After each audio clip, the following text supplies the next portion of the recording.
नमस्कार विद्यार्थी मित्रांनो, परिवर्तन ॲपमध्ये तुमचं स्वागत आहे। तर आपण 9वीचा भूमितीचा चॅप्टर स्टार्ट केलेला आहे आणि हे लेक्चर नंबर फर्स्ट आहे। तर फर्स्ट चॅप्टर आहे आपल्या भूमितीचा, भूमितीतील मूलभूत संबोध।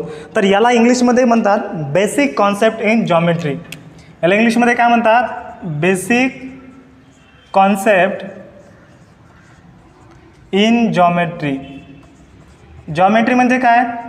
जॉमेट्री म्हणजे भूमिती, कॉन्सेप्ट म्हणजे काय? कॉन्सेप्ट म्हणजे संबोध, आणि बेसिक म्हणजे काय? बेसिक म्हणजे मूलभूत, आणि जॉमेट्री म्हणजे भूमिती, म्हणजे भूमितीतील मूलभूत संबोध। म्हणजे जॉमेट्रीच्या ज्या बेसिक कॉन्सेप्ट आहेत, भूमितीच्या ज्या बेसिक कॉन्सेप्ट आहेत, या चॅप्टरमध्ये आपल्याला स्टडी करायचे आहेत। तर आम्ही या ॲपच्या माध्यमातून 5वी ते 12वी पर्यंतचा पूर्ण सिलेबस कव्हर करणार आहोत, आणि ते पण एकदम मिनिमम बजेटमध्ये, मिनिमम कॉस्टमध्ये। आता हे जर ट्युशन आहे, तुम्ही जर समजा 3 विषयाचं बाहेर ट्युशन लावलं येता 9वीचं, तर त्याची फीस आहे 8,000 ते 10,000 रुपये। पण आम्ही फक्त 1499 रुपयामध्ये तुम्हाला 9वीचे 3 विषय शिकवणार आहेत, म्हणजे 5 पार्ट शिकवणार आहेत। आपलं सायन्स 1 आहे, सायन्स 2 आहे, मॅथ 1 आहे, मॅथ 2 आहे, आणि इंग्लिश आहे। म्हणजे गणित 1, गणित 2 म्हणजे बीजगणित, भूमिती, आणि विज्ञानचे 2 भाग। म्हणजे विज्ञानचा तुमचा एकच भाग आहे, पण ॲक्च्युअली तसे 2 भाग होतात। तर हे 4 पार्ट किंवा 5 पार्ट आम्ही तुम्हाला फक्त 1499 रुपयामध्ये शिकवणार आहोत, ठीक आहे। तर हे स्टार्टिंगचे 2 जे पार्ट आहेत ते फ्रीमध्ये देणार आहेत। हे जर तुम्हाला पार्ट समजले तर तुम्हाला 1499 रुपये पे करून तुम्हाला हे सबस्क्रिप्शन विकत घ्यायचं आहे। तर चला, तर आज आपण पाठाला सुरुवात करूया। भूमितीतील मूलभूत संबोध या चॅप्टरमध्ये आपण काय स्टडी करणार आहोत? बेसिक गोष्टी, म्हणजे सर्वात मूलभूत, म्हणजे सर्वात बेसिक गोष्टी आपण या चॅप्टरमध्ये स्टडी करणार आहोत। तर इजिप्तमध्ये 3000 वर्षापूर्वी असे स्ट्रक्चर बांधले गेले। आता या स्ट्रक्चरला आपण काय म्हणतो? पिरॅमिड म्हणतो। सर्वांना माहीत आहे हे जे पिरॅमिड आहेत इजिप्त, ते तुम्हाला माहीत आहे 7 वंडर्स ऑफ द वर्ल्ड, म्हणजे त्याला आपण काय म्हणतो? जगातील 7 आश्चर्यापैकी इजिप्तचे पिरॅमिड एक आश्चर्य आहे। जसं आपलं भारताचं ताजमहल आहे, तसंच इजिप्तचं एक पिरॅमिड काय आहे? आश्चर्य आहे। त्याला आपण 7 वंडर्स ऑफ द वर्ल्ड म्हणतो इंग्लिशमध्ये। तर त्यांनी काय केलं की हे जे स्ट्रक्चर्स आहेत, हे त्यांनी स्ट्रक्चर्स एवढ्या हाईटचे, म्हणजे आपण स्टॅच्यू ऑफ युनिटी माहिती आहे तुम्हाला किती उंच आहे, किंवा बुर्ज खलिफा जगातील सर्वात उंच इमारत किती उंच आहे, तर त्या एवढ्या उंचीचे त्यांनी तेव्हा बांधले। म्हणजे आता आपण बुर्ज खलिफा बांधली 2000 कितीमध्ये? 10मध्ये बांधली, किंवा आता स्टॅच्यू ऑफ युनिटी बांधली आपण 2019मध्ये। मग त्यांनी 3000 वर्षापूर्वी हे पिरॅमिड्स बांधलेले आहेत। किती हजार वर्षापूर्वी?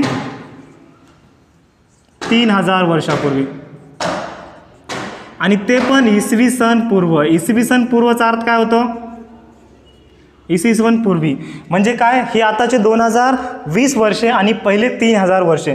इसवी सन पूर्व म्हणजे काय? हे कॅलेंडर स्टार्ट होण्याच्या पहिले, आपलं जे कॅलेंडर आहे ते स्टार्ट होण्याच्या पहिले किती वर्षे? 3000 वर्षे। म्हणजे हे 2020 प्लस 3020, पहिले प्लस 3000, तर किती झाले? हे 5020 वर्ष झाले। म्हणजे 5020 वर्षापूर्वी त्यांनी हे पिरॅमिड बांधले, आणि ते पण एवढे उंच स्ट्रक्चर त्यांनी बांधले। आणि हे जे त्यांनी स्टोन्स यूज केले किंवा जे दगड त्यांनी वापरले होते, तर एका दगडाची जी साईज आहे किंवा याचं जे वजन आहे, तर त्या एका दगडाचं वजन आहे 500 टन। 500 टन, त्याच्यानंतर 700 टन, त्याच्यानंतर 1000 टन। तर एवढ्या वजनाचे त्यांनी या ठिकाणी स्ट्रक्चर्स उभे केले। तर यांनी हे दगड वर कसे नेले असतील? तर ऑफकोर्स त्यांना त्यावेळी भूमितीचं नॉलेज होतं, भूमितीचा त्यांनी सखोल अभ्यास केला होता, म्हणजे त्यांना भूमिती माहीत होतं। तर म्हणजे हा जो भूमितीचा उगम आहे, सांगण्याचा उद्देश आहे की भरपूर वर्षापूर्वी, म्हणजे करीबन 5000 years back the geometry is originated, म्हणजे जॉमेट्रीचा जो उगम आहे 5000 वर्षापूर्वी झालेला आहे। तर या चॅप्टरमध्ये आपण काय बघणार? फक्त बेसिक गोष्टी बघणार आहोत भूमितीच्या काय आहेत। तर थेल्स नावाचा एक मॅथमॅटिशियन आहे, कोणता नावाचा? थेल्स नावाचा एक सायंटिस्ट आहे, शास्त्रज्ञ आहे। तो इजिप्तला गेला, आणि त्यांनी काय केलं? या पिरॅमिडच्या सावलीवरून, सकाळी सूर्यप्रकाश पडतो, तर सूर्यप्रकाशाचा वापर करून त्यांनी ही जी पिरॅमिडची जी सावली बनली, तर ह्या सावलीवरून त्यांनी काय केलं? या पिरॅमिडची हाईट किती आहे, या पिरॅमिडची उंची किती आहे, हे त्यांनी कॅल्क्युलेट केलं, हे त्यांनी फाइंड आउट केलं। तर कसं फाइंड आउट केलं असेल त्यांनी? तर हा जो सावलीचा त्रिकोण बनलेला आहे, हा त्रिकोण आणि हे 2 त्रिकोण, हा एक त्रिकोण, हे बघा, हा एक त्रिकोण आणि हा दुसरा त्रिकोण, हा ॲक्च्युअल त्रिकोण आणि ही त्याची सावली। तर हे जे 2 त्रिकोण आहेत ते काय आहेत? समरूप आहेत, म्हणजे समरूप त्रिकोणाचा गुणधर्म आपण 8वीमध्ये शिकले किंवा आपण आता 9वीच्या पुढच्या चॅप्टरमध्ये शिकणार आहोत समूह त्रिकोणाचा गुणधर्म. त्याला आपण काय म्हणतो इंग्लिशमध्ये?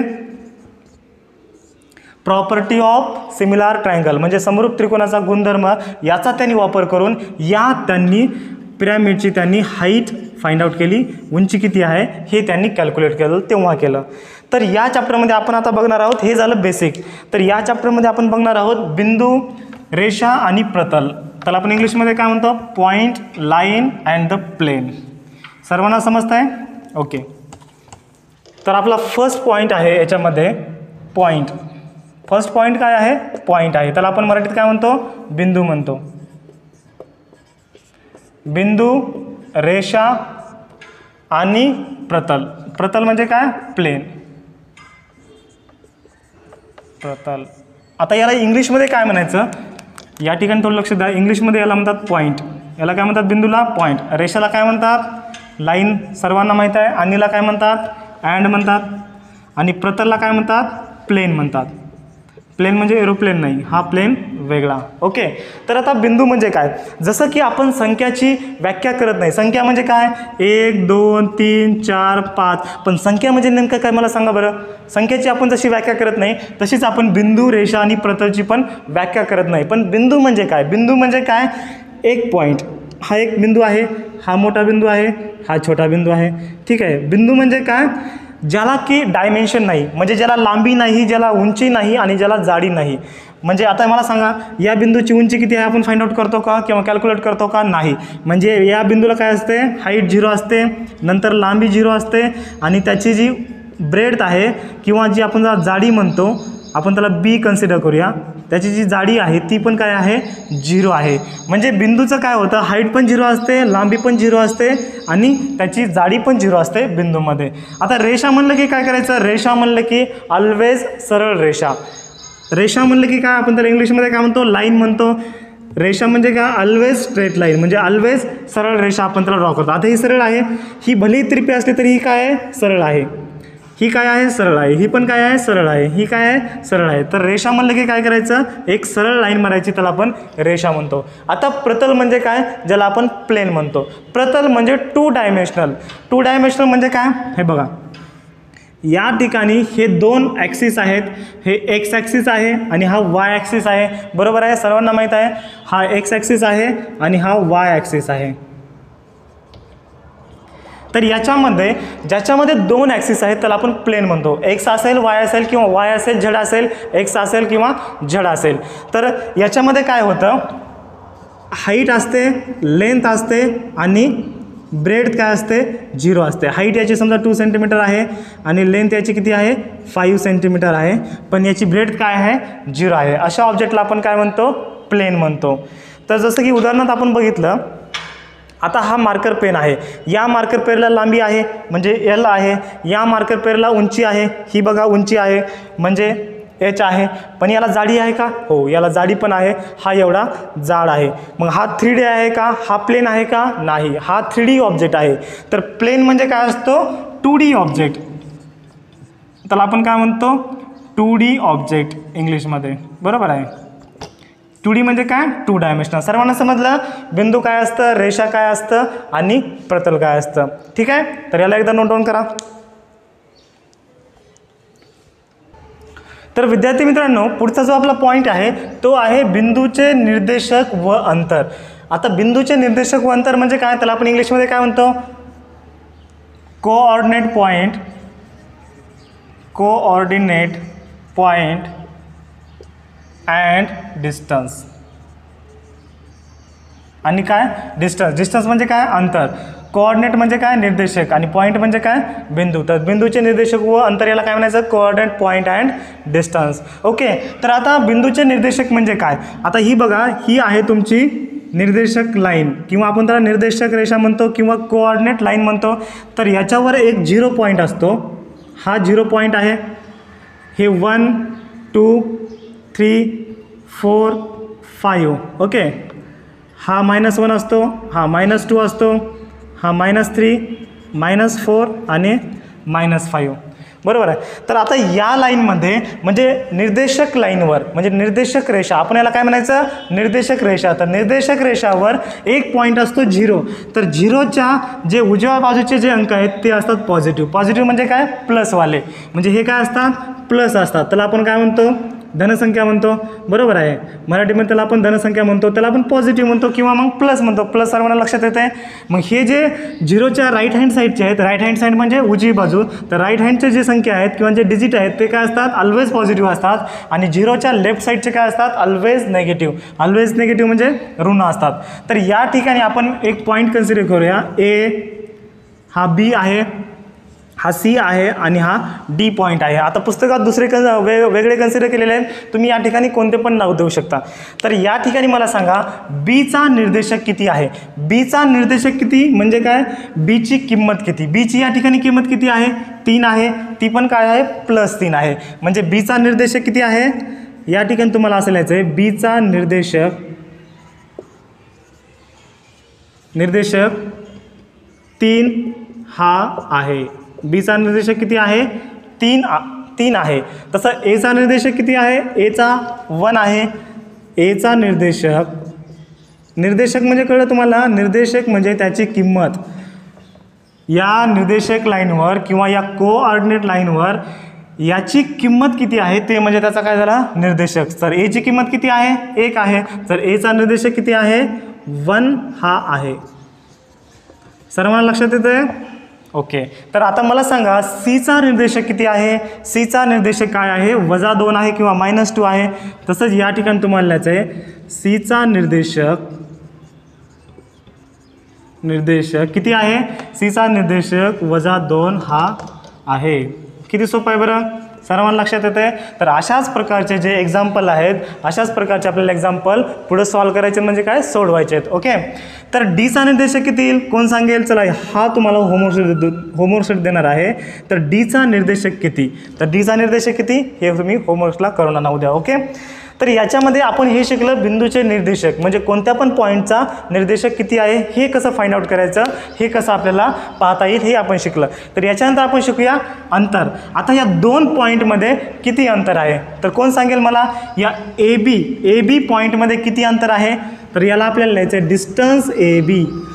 हा डी म्हणजे काय असतो, डिस्टन्स म्हणजे काय, अंतर. तर अंतर ए बी म्हणजे डिस्टन्स ए बी किती आहे, तर distance A B equal to म्हणजे डिस्टन्स इक्वल टू म्हणजे काय, बरोबरचं चिन्ह. या ठिकाणी बघा हे इक्वल टू म्हणजे हे बरोबरचं चिन्ह म्हणजे काय असतं, आपण त्याला इंग्लिशमध्ये इक्वल टू म्हणतो. तर distance A B equal to किती येईल, ए आणि बी म्हणजे अंतर किती आहे हे आपल्याला आता या ठिकाणी कॅल्क्युलेट करायचं आहे, पाहायचं आहे किती अंतर आहे. तर कसं याला फाइंड आउट करायचं, याला कसं सोडून घ्यायचं, तर मोठी संख्या मायनस छोटी संख्या म्हणजे मोठी संख्या वजा छोटी संख्या. तर या ठिकाणी मोठी संख्या किती आहे, 3 आहे. तर 3 मायनस छोटी संख्या किती आहे, 1 आहे. तर 3 - 1 किती येतं, 3मधून 1 गेले 2 राहतं. म्हणजे या ए आणि बी मध्ये अंतर किती आहे, डिस्टन्स बिटवीन ए बी किती आहे, या ठिकाणी मी लिहितो अंतर. आपल्याला आता काय स्टडी करायचं आहे, अंतर. तर अंतर म्हणजे डिस्टन्स ए बी किती म्हणजे 2 पॉईंटमध्ये डिस्टन्स किती आहे, मोठी संख्या वजा छोटी संख्या, larger value minus smaller value equal to काय आलेलं आहे, आपला आन्सर उत्तर किती आलं, 2 आलेलं आहे. ठीक आहे. अशाच प्रकारे आपण आता काय बघूया, डिस्टन्स बिटवीन डी सी बघूया किंवा डिस्टन्स बिटवीन आपण हा पॉईंट कोणता आहे तुमचा, ओ पॉईंट आहे बरोबर. डिस्टन्स बिटवीन ओ बी बघूया. डिस्टन्स बिटवीन ओ बी किती येणार आहे, ओ पॉईंट आणि बी पॉईंट याच्यामधलं अंतर काढायचं आहे. तर मी काय सांगितलं आहे, मोठी व्हॅल्यू मायनस छोटी व्हॅल्यू. तर मोठी किंमत किती आहे, 3 आहे. आता मला सांगा ओची व्हॅल्यू किती आहे, 0 आहे. बीची किती आहे, 3 आहे. तर मोठी किंमत किती आहे, 3 आहे. तर या ठिकाणी तुम्हाला लिहायचं आहे 3 मायनस छोटी संख्या किती आहे, 0 आहे. तर 3मधून 0 गेले किती राहतात, 0 म्हणजे काही नाही. तर या ठिकाणी 3 ॲज इट इज राहतं. तर या ठिकाणी आपण एक गोष्ट ऑब्झर्व केलेली आहे, हे जे डिस्टन्स आहे किंवा हे जे अंतर आहे हे काय आहे, पॉझिटिव्ह आहे. हे ऑलवेज पॉझिटिव्ह आहे. या ठिकाणी निगेटिव्ह आलं का म्हणजे मायनस आलं का, नाही. हे ऑलवेज काय आहे, पॉझिटिव्ह आहे. म्हणजे तुम्हाला एक गोष्ट लक्षात आली, अंतर हे ऑलवेज पॉझिटिव्ह असतं. ठीक आहे. तसंच आपण आता फाइंड आउट करूया. हे झालं आपलं फर्स्ट, हे झालं सेकंड. आता तिसरं आपण पाहूयात. तिसरं या ठिकाणी आपल्याला सॉल्व करायचं आहे. तर अंतर या दोघांमध्ये सी आणि ए मध्ये अंतर किती आहे म्हणजे डिस्टन्स बिटवीन सी ए. म्हणजे सी एमध्ये अंतर किती आहे, हा सी पॉईंट आणि हा ए पॉईंट याच्यामध्ये अंतर किती आहे. आता या ठिकाणी एची किंमत किती आहे, एचा निर्देशक 1 आहे आणि सीचा निर्देशक किती आहे, -2 आहे. तर -2 मोठा का 1 मोठा. या ठिकाणी लक्षात ठेवायचं, जी पॉझिटिव्ह किंमत आहे ती ऑलवेज मोठी असते. म्हणजे ही पॉझिटिव्ह किंमत आहे 1, हा पॉझिटिव्ह आहे, हा मोठा असतो. म्हणजे मोठी संख्या काय आहे या ठिकाणी 1 आहे, 1 मायनस, आणि छोटी संख्या किती आहे -2. या ठिकाणी छोटी संख्या -2. तर या ठिकाणी मायनस मायनस काय होतं, प्लस होतं. तर या ठिकाणी मायनस मायनस काय आलं, प्लस आलं. 1 as it is, minus minus plus, आणि हा 2 ॲज इट इज. तर 1 + 2 किती झालं, 3 झालं. म्हणजे या ठिकाणी डिस्टन्स किती आलं, डिस्टन्स बिटवीन किंवा अंतर सी एमधलं अंतर किती आहे, सी आणि ए पॉईंटमधलं अंतर किती आहे, 3 आहे. तर अशाच प्रकारे आपण आता 4th नंबरचं सॉल्व करूया. 4th नंबरचं काय आहे, डी आणि सी मध्ये किती अंतर आहे, distance between D C, distance between आपण आता फाइंड आउट करू डी सी. म्हणजे डी आणि सी पॉईंटमध्ये किती अंतर आहे. तर डीचा कोऑर्डिनेट काय आहे, डीचा निर्देशक किती आहे, -4 आहे. सीचा किती आहे, -2 आहे. तर -4 मोठं का -2 मोठं. आता मायनस संख्यामध्ये काय असतं, आपण जसजसं लेफ्टला जाऊ तसं किंमत कमी होते, जसजसं राईटला जाऊ तसं किंमत काय होते, वाढत जाते. मग या ठिकाणी आपण हा लेफ्टला आलेला आहे आणि हा आणखीन लेफ्टला आलेला आहे. म्हणजे ही किंमत छोटी आहे, ही मोठी आहे. म्हणजे ही मायनस ही करावं लागेल आपल्याला. तर मोठी किंमत किती आहे, -2 आहे. तर या ठिकाणी मी लिहितो -2. या ठिकाणी -2 मायनस, आणि डीची किंमत किती आहे, डीचा निर्देशक किती आहे, -4. म्हणजे काय आलं, याची किंमत -2 वजा -2 मायनस, आणि याची किंमत किती, -4. आता या ठिकाणी मला सांगा, मायनस मायनस काय होतं, प्लस होतं. म्हणजे हे -2 as it is, minus minus काय झालं, प्लस झालं, आणि हे 4 ॲज इट इज. बरोबर आहे.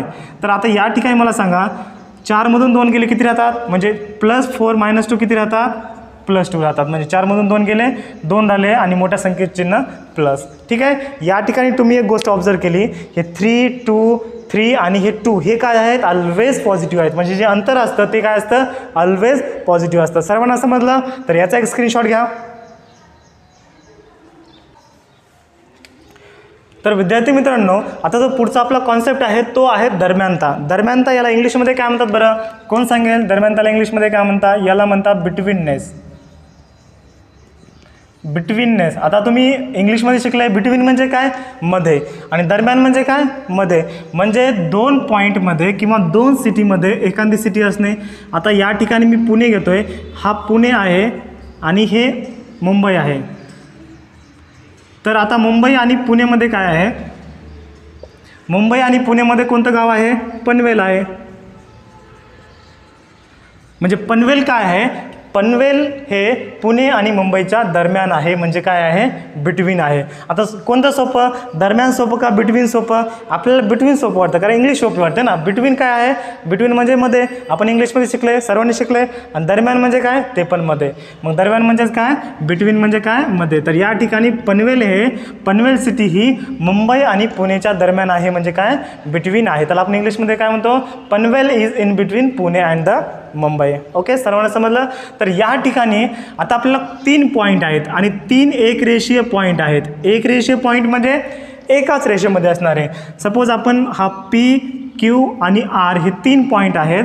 तर याचं आपल्याला आता इंडिकेशन करायचं आहे, म्हणजे याला आपल्याला दाखवायचं. तर कसं दाखवता येईल, हा जो Q पॉईंट आहे तो P आणि Rच्या दरम्यान आहे, म्हणजे बिटवीन आहे, म्हणजे मधोमध आहे, हे आपल्याला दाखवायचं. तर कसं लिहायचं याला, याचं रिप्रेझेंटेशन कसं करायचं, P dash Q dash R.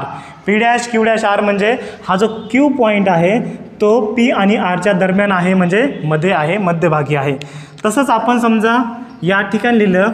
आता या ठिकाणी हा Q इथं आहे, इथं R आहे आणि इथं S आहे.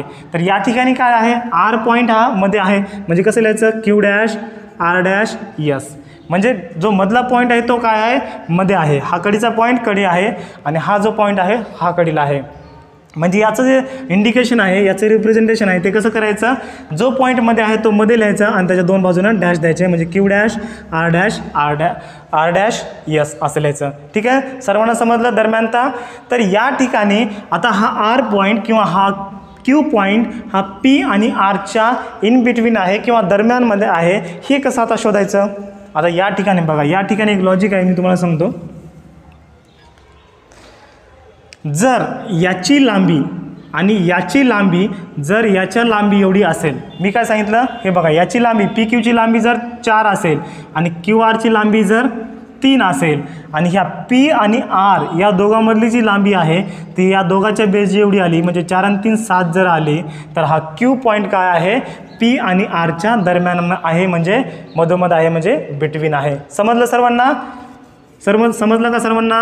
मी काय सांगतोय, हा जो क्यू पॉईंट आहे पी आणि आरच्या दरम्यान आहे म्हणजे बिटवीन आहे. कसं ओळखायचं? जर पी क्यूची लांबी म्हणजे distance P Q plus distance Q R म्हणजे काय, पी क्यूची लांबी प्लस क्यू आरची लांबी बरोबर जर पी आरची लांबी आली म्हणजे डिस्टन्स जर पी आर आलं तर हा Q point in between P R आहे, हे असं आपल्याला म्हणता येईल. किती सोपं आहे? म्हणजे हा पी आर याच्यामध्ये मिसिंग काय आहे, पी आहे, आर आहे आणि क्यू नाही आहे, म्हणजे हा क्यू पॉईंट काय आहे, मध्ये आहे, म्हणजे पी आणि आरच्या मध्ये आहे. तर आपल्याला कसं लिहिता येईल, P dash Q dash R, म्हणजे हा पी आणि आरच्या क्यू पॉईंटमध्ये आहे असं आपल्याला लिहायचं आहे. किती सोपं आहे?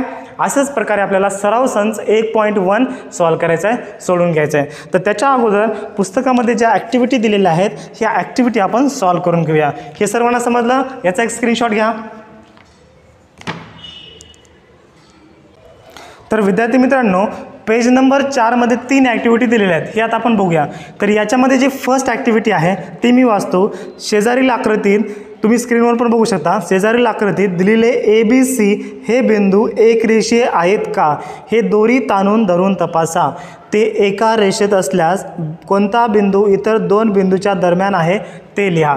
म्हणजे या ठिकाणी आपल्याला काय सांगितलं आहे, फर्स्ट ॲक्टिव्हिटी. ॲक्टिव्हिटीमध्ये काय आपण त्याला मराठीत म्हणतो, कृती म्हणतो.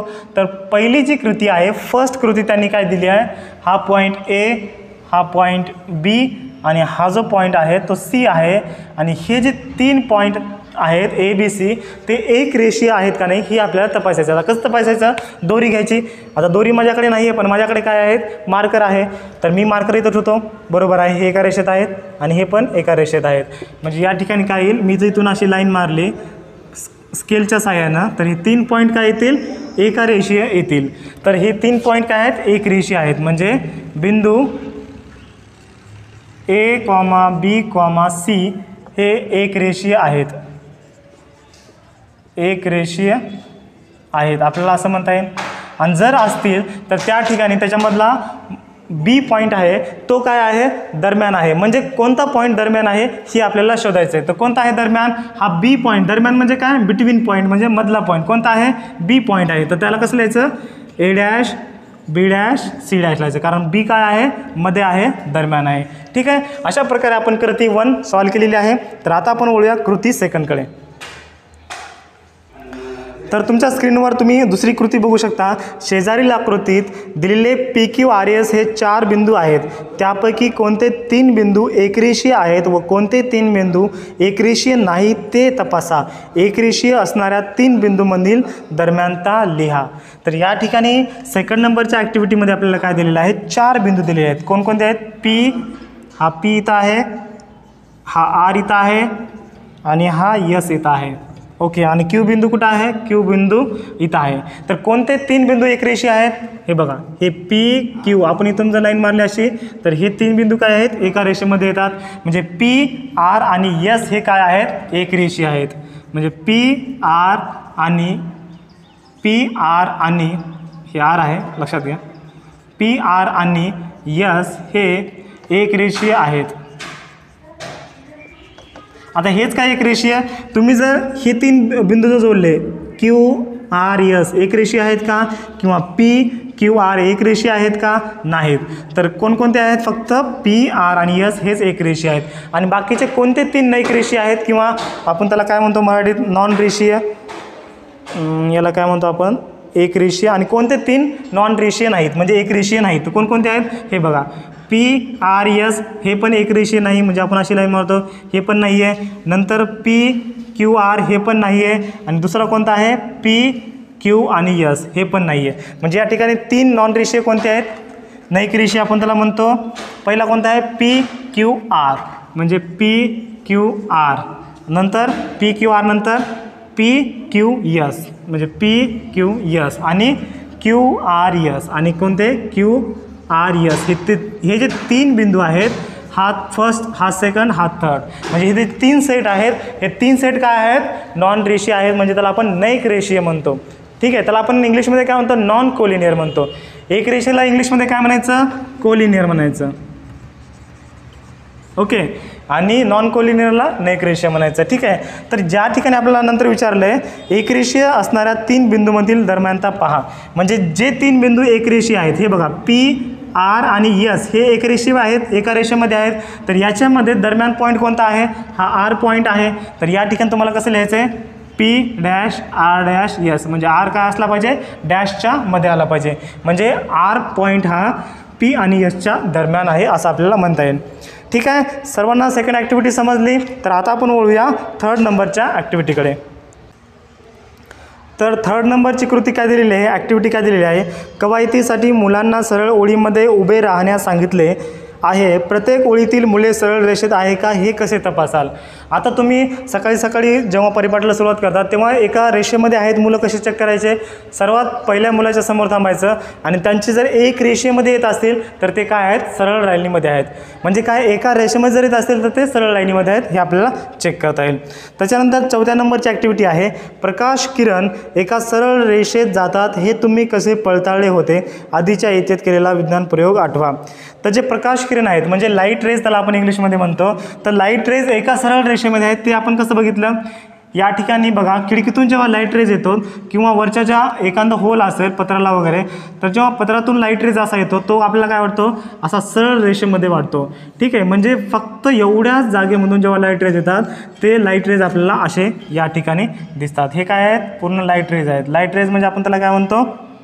मराठीमध्ये त्याला काय म्हणतो? प्रकाश किरण. प्रकाश किरण म्हणजे लाईट रेज. इंग्लिशमध्ये आपण काय याला काय म्हणतो? Light rays. ओके, तर अशा प्रकारे आपण 4 ॲक्टिव्हिटी या ठिकाणी घेतलेल्या आहेत आणि उद्याच्या लेक्चरमध्ये आपण सराव संच 1.1 हा पाहणार आहोत. तर व्हिडिओ कसा वाटला कमेंटमध्ये नक्की कळवा. आणि अशाच प्रकारचे तुम्हाला व्हिडिओ एकदम सोप्या लँग्वेजमध्ये आम्ही एक्सप्लेन करणार आहोत, एकदम कमी बजेटमध्ये.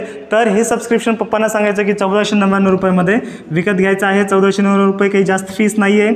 जर तुम्ही बाहेर ट्युशन लावले तर तुम्हाला याची फीस जी आहे ती 8,000 ते 10,000 लागणार आहे. तर 8,000 कुठं आणि 1499 कुठं?